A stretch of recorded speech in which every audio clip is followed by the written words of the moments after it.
You're listening to an Airwave Media Podcast. Feel like who art Ed? Try to slice it. Who art is Mr. Wood art Ed me? Yeah. Either way, it's ambiguous. It works on so many levels. I know. That's off to a great start. Welcome to Who Arted, weekly art history for all ages. I'm your host, Kyle Wood, and today I'm actually covering a topic that was a listener request. I got an email a little while back from Patrick Hocking, hopefully I pronounced your name correctly, asking my thoughts on AI and generative AI in art. And fortunately, the one person from college who still is willing to talk to me wrote the book on the topic. So I have Dr. Rosemary Lee, the author of Algorithm Image Art, and I'm going to go out and say an expert on AI and tech and all things art related. Thank you so much for taking the time to join me. Thanks so much for inviting me. It's great to have another awesome conversation together on art and current issues in that area. Yeah, it was funny. I got this email and my immediate response to it was, that sounds really interesting, but I am out of my depth there, despite the fact that I wrote 3 articles for The Art of Education on AI and stuff like that. But I didn't feel like I could cover it very well in a solo episode. And then I thought back to I remember years ago, you were doing stuff that was crazy innovative. You were surgically implanting microphones and stuff into plants and doing all sorts of experimental stuff that I was always blown away by. And listeners who are interested, I will link Rosemary Lee's website on the show notes for this episode. You can learn more about her amazing creations. But I saw, what was it, in March? Your book came, you literally wrote the book on this topic. Yeah. So my book just came out this year, but I've been working on that for quite some time. I also did my PhD on the adoption of machine learning in contemporary artistic practice. So I guess I started on this, down this road, maybe in 2016, 2017. And what I've really found fascinating is just how quickly things have changed in this area in that short amount of time. And it's just been really interesting to follow it and get to know a lot of people who are doing really interesting practical stuff as well as theoretical stuff. And then, so my book, Algorithm Image Art, it tries to contextualize what's going on right now with artistic practice with machine learning and AI, both from a practical standpoint and a conceptual standpoint, and trying to look at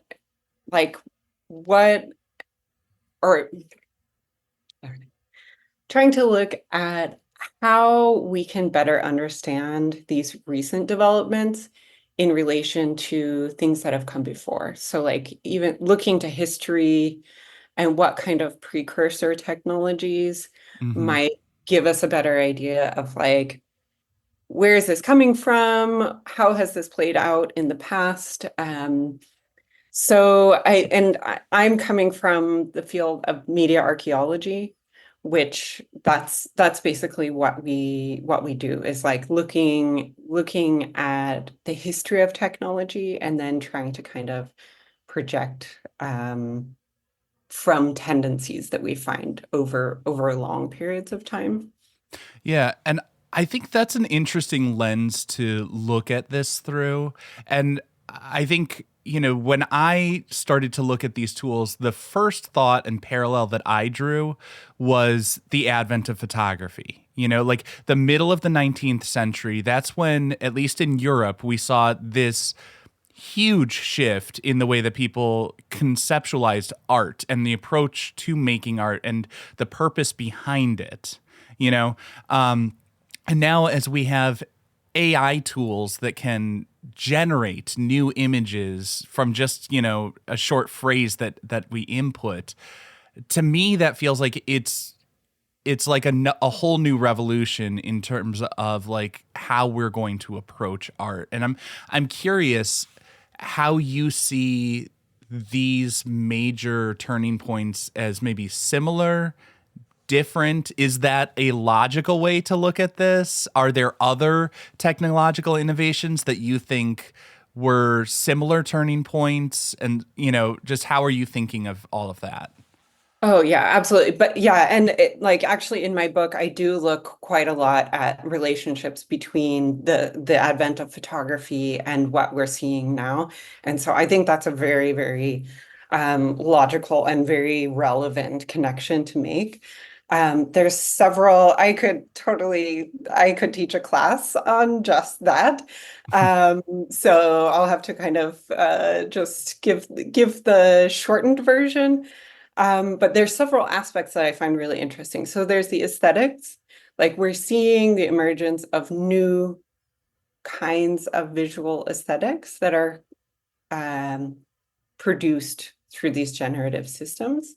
So can we explore just that aspect a little bit? Because like when I think of how photography changed our aesthetics, I'm thinking of the way that the cropping that we see in a photograph would affect the way that painters composed their images. Things running off the picture plane and all of those things that we see. I think of sort of I think of the impressionists trying to capture like a snapshot in time, that moment in time, the ephemeral and all of that. What are you seeing as the AI aesthetic? Well, I guess even just bouncing off of that idea, photography created this very specific relationship between the human eye and the world. And there was this setup of that we are looking through the apparatus at this quite realistic vision of the world. And there was this idea of capturing a moment in time through the camera and the production of photographic images. And so what we see with AI generated images is that we don't have this straightforward relationship between the eye, the lens and, the image. And we also very much cannot trust the relationship between the surface of the image, like what it looks like, and then what's behind it, because it's photographic aesthetics sets up this expectation for a realistic relationship between what things look like. We kind of then associate it with being. So that we have this belief in the truth value of photographic images, but we can't apply that to AI images because we know that they're not real. We know that they're not, that they are these fictions that are being produced by the system. But then at the same time, we can't entirely write them off because there's some reality to them. So like where do they actually come from?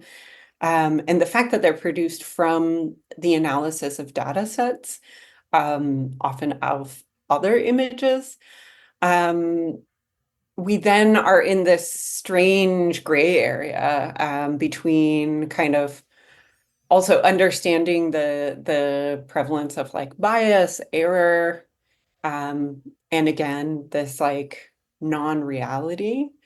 So that's something that we are like in image studies, it's very much discussed at this point, but we kind of don't know really where to go with that. Like, I guess we don't have any conclusions on how to deal with the lack of truth value in these images. So then when you, just to be a little bit more concrete, when we talk about bias and error, are we talking about like you're talking about, I would presume, maybe a month or two back, I remember seeing stuff about like the a certain AI generative tool was creating historical anachronisms where it would be like, black people as the founding fathers of the United States. And anyone who knows the true history of the United States knows that, there was not a diverse cross section in the room as the Declaration was written. And I also think about like hands always just look so wonky on so Yeah, many of these things, the extra finger and stuff like that. and Is teeth are that's what another. we're talking about? I mean, it really goes, it's very widespread and very kind of, it goes very deep. There are just so many documented instances of, or so many documented ways that AI systems can be biased and entail situations of error. But for example, the one reason for this is that it has to do with the data set, like composition of data sets. So for example, for facial recognition technologies, which often are then the same data sets that are reused for generative systems for like faces, um, a lot of those data sets are heavily composed of white men, the faces of white men. So these systems are extremely bad at dealing with things that they're not tailored towards. So basically, and they are not tailored towards the ethnic minorities that are way less represented in the data sets. They're also way less accurate at dealing with women's faces. And then there's just a bunch of like really problematic ideas that get then associated in these things. Like predictive policing is one application where law enforcement has tried to use facial recognition systems or these facial analysis tools to make predictions about crime or to try to identify suspects. And they've been proven to just be heavily inaccurate, but also very racially biased. And yeah. Yeah. So, I mean, I think the simple, short explanation of this is the data sets they're using. It's a lot of content that's generated and posted online that is like they're scraping that data, correct? And so it reflects a lot of our biases that we're seeing in other areas. But also there's really even more problematic ways of gathering data from like incarcerated people, which then has like a bunch of other dimensions. But yeah, so everything from the sourcing to the management to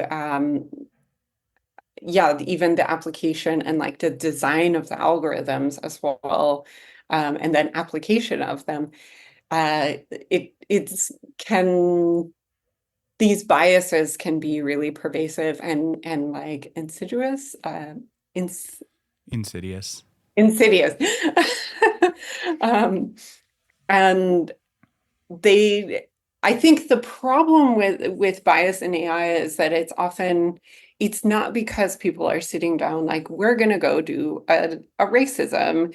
They're usually more the biases come from not knowing what your biases are. And same with errors, like finding these systems work on pattern recognition, essentially, and statistical tendencies. And so sometimes there will be patterns in your data that you don't anticipate. and the system will kind of go towards whatever the pattern is, whether or not that's what you're actually trying to get it to do. So yeah, I don't know if that's like Yeah. too nerdy, but No, and then I think so you have the standard, um, to oversimplify garbage in, garbage out problem, right? Like if yeah, you're drawing with flawed data, that's going to lead to flawed conclusions or flawed outputs. But then yeah, you also have the problem of overcorrecting, where some companies might say, like, oh, we know that there are these biases inherent, so we're going to write the algorithm to counteract that. And that's where I think the example I talked about of the stuff that was not historically accurate in terms of representation, I believe it came from a good intention to be, inclusive and counteract bias in the data set, but it led to something that is inaccurate. And so there are just like a million ways this whole thing can go wrong. yeah. And like another example I've seen too is trying to get generative AI systems to create pictures of women.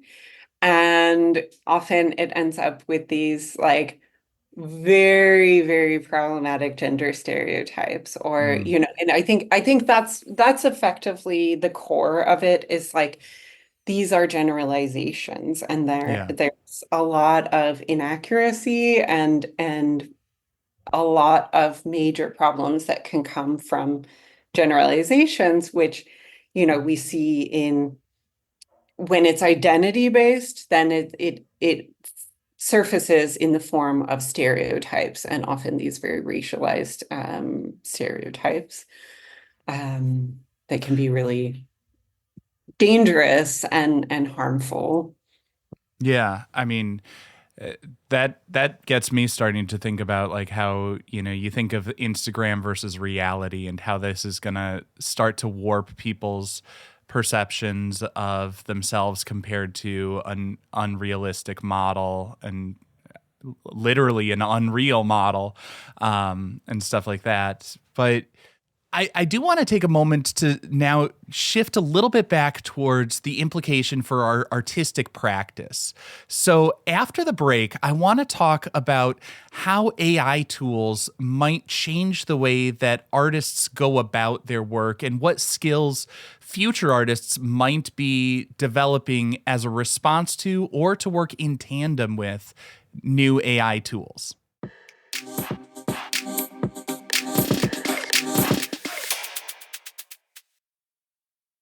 To start off, going back to our comparison to photography, the narrative that I always sort of had in my head was the camera comes about the middle of the 19th century. And if I'm a painter at that time, I've spent my entire life developing this skill that in some ways feels obsolete. There's suddenly this magic box that can capture lines, shapes, proportions, values so much more accurately than I could. And it does it in like minutes. So that's where I see artists like the Impressionists and the Post-Impressionists start to shift to things that the camera couldn't do at that time. We've got the emphasis on color, the optical color theory and all of that. And then we see it shifting towards more and more abstract work coming from Europe.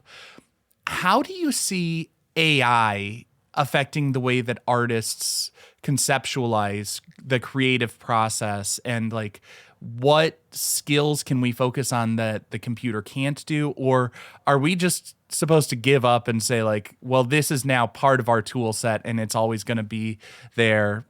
Are we competing? Are we working with it? Like, where do we stand with the robots? That's a great question.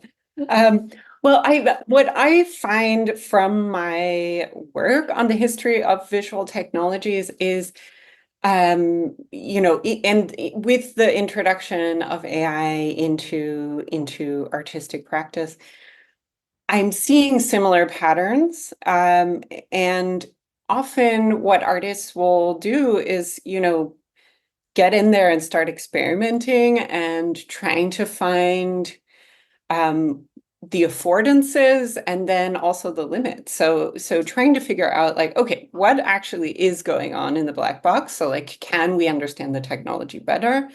What is it good at? What is it really bad at? And you see a lot of contemporary artists working with AI have kind of gone in that direction. Like, I want to see it fail. Like, where does it break down? Or like, where does it not make sense? In the hands and teeth and count anything with numbers, like often is actually an issue with it, with these systems.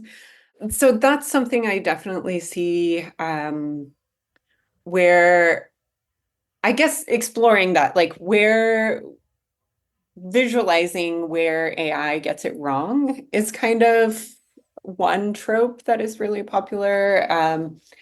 And also, I guess what we've been seeing in the past, like maybe 2, 3 years more, is as these systems get better at making these very photographic aesthetic images, um, you see artists kind of shying away from that kind of image making, that like that is often kind of more domesticated, I would almost say, like that it's the kind of image making that maybe doesn't require skill, and therefore the most contemporary artists are kind of shying away from producing that kind of images or like using that in their art.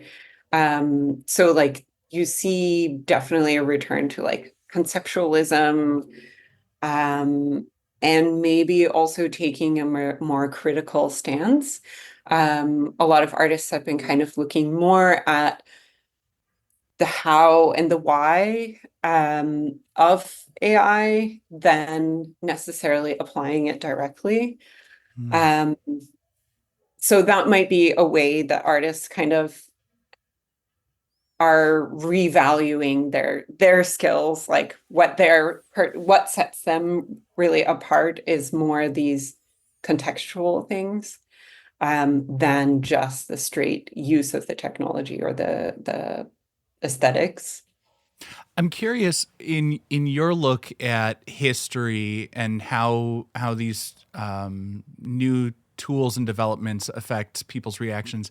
Do you see stuff, or do you expect maybe some amount of like a almost backlash or a return to basics and embrace of craft? Like I think of, the late 19th, early 20th century, we also saw the arts and crafts movement. Art Nouveau often had all this organic, hand done stuff that felt very like, let's return to a more natural state of creating. Do you think the ease of use of generating from AI might start to get people to embrace the few or appreciate the people who have that traditional craftsmanship and photorealism make a comeback? Or is that like just me as the old man saying like, remember how things used to be when people could paint with their hands?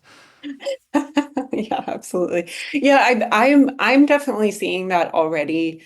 Maybe even and maybe more so in a turn away from photorealism, because we have that covered in photography, we have that covered in some of these generative systems. So I'm seeing artists get really interested in marks of the hand and like seeing something that isn't realistic and that shows imagination and that shows their interpretation of the world, um, and their kind of unique vision that is way less related to these optically realistic tools. And I am really curious, like how we might see a return towards craft, materiality, much more physicality. Like I've been seeing a lot of shows in the past few years that were like just screens in a room, and Mhm. then either video or animation or digital images.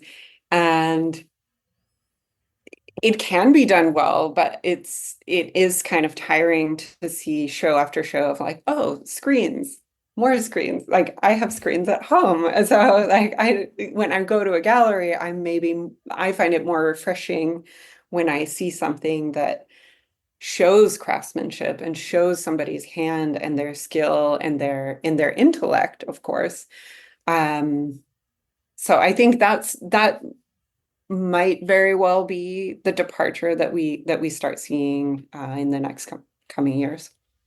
So you think it'll go more towards like less photorealism, but more almost like AbX, where it's about the materials and the process and the idiosyncrasies of the individual artist and their mark making and their movement as they stumble around their barn and spill paint on the canvas. Yeah, I feel like that is like one way that I feel like it is manifesting is like kind of more towards the individual artist perspective and like the word that I used previously, like intellect. Like I think the interesting thing is like there's this fear, and we also see that with like photography. There was a lot of fear and anxiety about photography devaluing the work of artists, and we definitely see this rivalry with people are afraid of like AI making artists obsolete. But I'm hopeful because the photography didn't do away with artists, and artists kind of just found other ways of exploring the world, and I think that's the value of artists and art. It's not, these tools are never going to show us what an artist can show us and like inspire us the way that an artist can inspire us. And I'm curious, and I don't want to get too bogged down in semantics, but I am curious to get your thoughts on, you know, as you started to hint at like the AI replacing the artists and stuff like that, and that fear, when it's generated by an AI tool, do you feel like it is art, or is it something else? Because like I think if we get down to that fundamental level, I think of art as the product of human creativity. You know, like that's the definition to me that makes sense, that encompasses all the different art forms we see. But if it's generated by a machine, it may have the aesthetic qualities, it may have some surface similarities, but it doesn't feel like art. And then at the same time, it's got somebody putting stuff in. And there's also the obvious ethical implications of like, well, is there plagiarism involved in taking portions of images from all these different artists who created stuff? And I don't want to turn this into a 10-hour thing, but could I get like your brief thoughts on like, where does something become art? How much does the artist need to do for them to claim it as theirs if they're using AI tools? Like, where do you see the sort of ethical problems or pitfalls there? Okay, yeah, that's a very dense area. I know it's like 10 questions in one, yeah. you know? Yeah. Okay, I'll try to pick at it. So I think an interesting part of that is I don't think that any technology would necessarily be excluded from being qualified as art. So I think the involvement of like whatever technology you want, I don't think that would stop anything from being art. But then kind of following up on that, it does require our structures, like our conceptualization of art, in order to recognize something as art and to be able to like argue for it being art. And then even more than that, I would say it's okay for there to be a lot of art in the world, and I'm kind of okay with things having the title of art that may or may not be necessarily that interesting to me personally or like widely. Um, but I guess maybe the question is like, is it good? Like, is Mm. it, does it make me think differently? Does it do something to us? Because there can be, I don't mind if there's tons of things that other people might call art, but if it doesn't move me and if it doesn't make me, if it doesn't challenge me in some way, I then fine if it's art, but it might be bad art or like uninteresting art. I'm now having a flashback to my first year art history survey course where we were talking about Duchamp's fountain or Baroness Elsa von Freytag-Loringhoven's fountain. Not quite sure there, but the idea of the ready-made and the criticism that like, well, if a ready-made is art, then anything is art. And I remember the lecturer, I don't remember his name, but he said, I'll buy that premise. So maybe the question is not, is it art, but is it good art? And that's the more worthwhile topic to explore. I think that's a fair enough perspective. Yeah, and I think also like there's I can't remember who said it. Oh, I guess maybe we shouldn't include this, but there's somebody who has said like art is what I can get away with. Oh, was Um that Andy Warhol? That feels like a Warhol thing, it does feel like a but Warhol it thing. also feels like he might have stolen that from someone else. I think it would be very fitting if it would be. Um Yeah, and I think there's also like there's so many different roles that art plays too, that there's artistic expression, there's the art market, and the economic side of things, and then there's like just, what is aesthetically pleasing or what is very disruptive socially to us, that like what is transgressive and then causes a new shift in our thinking or something like that.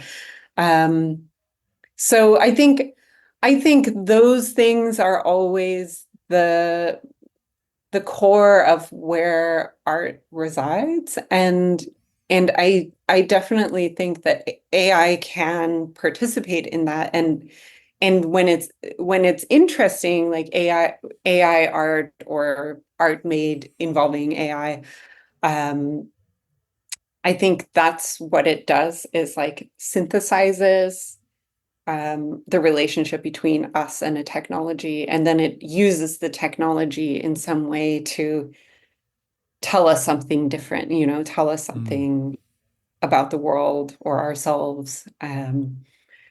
And I think technology alone will never do that, but also technology never exists in a vacuum. Like it's never existing without us, like somehow in the loop, either orchestrating it or appreciating it and then like contextualizing it. Yeah, that makes sense. And I guess just to wrap this up, because there's so much to dig into, and I feel like we've only scratched the surface. And that's why I'm going to tell people who are listening, if you're interested in learning more, buy the book. The link to it on Amazon is going to be down in the show notes with this episode. But Algorithm Image Art is available on Amazon by Rosemary Lee. I know you're like cringing as I'm plugging your book right in front of your face, but I do think people should read and people should learn more.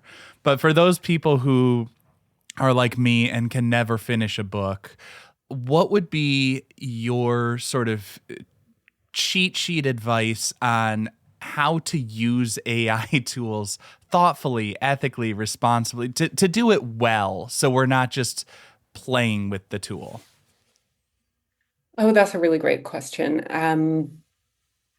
I guess what I would advocate for people interested in working with AI in their art is to be reflective in your use of the technology. Like, what role is it playing in your artistic practice? And um, is it, you know, is it just a tool, and how are you using it? And yeah, trying to also just learn more about the tools that you use, like that. I think that is really just a great start. And I think that can kind of help avoid some of the common pitfalls. Like I think a lot of the issues that we see with AI and art is kind of blind techno optimism, and kind of just assuming that our tools don't have any ethical ties, or that they're neutral. So yeah, I guess also coming from my background, I'm always trying to remind people, like, all of our tools have a history, and that history, even if it might not be evident on the surface of the tools or what they're doing, it does shape what they do, and then also what they mean. And so if we can reflect more on that, I think that already puts us in a better place to like understand better what ethical issues might come up or might already be present in our work.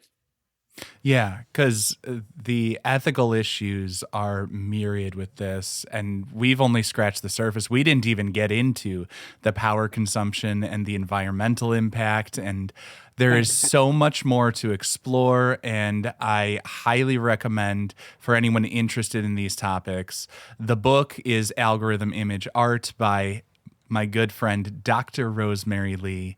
And thank you again so much for joining me and taking the time and explaining this in terms that even I can understand. Thank you so much for having me. This concludes this week's episode of Who Arted, part of the Airwave Media Podcast Network. If you found this tolerable, please leave a rating or review on your favorite podcast app. You can find images of the work being discussed this week and every week on social media at Who Arted Podcast on Twitter, Instagram, and TikTok, and of course on the website whoartedpodcast.com. Podcast done.